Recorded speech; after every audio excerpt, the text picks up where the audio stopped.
મહાદેવર Kapil Pandya service smile NGO માંથી આજે આપણે એક એવા પરિવારની મુલાકાતે આવ્યા છીએ, એક એવા માળીને મળવા આવ્યા છીએ કે જેની 71 વર્ષની ઉંમર છે. 3 મહિના પહેલા જ એમના હસબન્ડ છે એ હસબન્ડ ગુજરી ગયા છે. જે સિક્યુરિટીમાં દવાખાનામાં નોકરીમાં કામ કરવા જતા, માળી પણ છે એ ઘર કામ કરવા જતા, પણ આજે એમનું શરીર અને એમનો પગ છે એ ઉંમરની હિસાબે સાથ નથી દેતું, એટલે માળીએ ઘરકામ છોડી દીધું છે.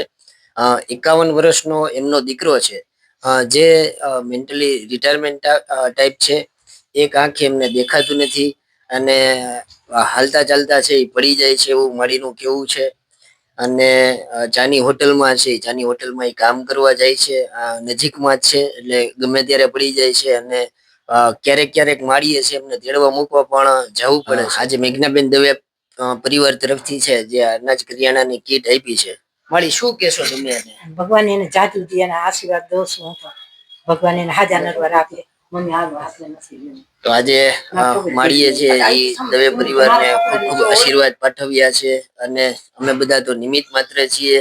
તો અમે લોકોને પણ વિનંતી કરીએ છીએ કે આવા જે કોઈ પરિવાર છે તો ફૂલની પાંદડી સ્વરૂપે આપ સીધા પણ એમનો છે એ સંપર્ક કરી શકો છો, અમારા એનજીઓ નો પણ સંપર્ક કરી શકો છો અને અમે સીધું જ છે તમને માળી પાસે લઈ જશું અને આપ સીધા પણ માળીને આપી શકો છો. આભાર દવે પરિવાર.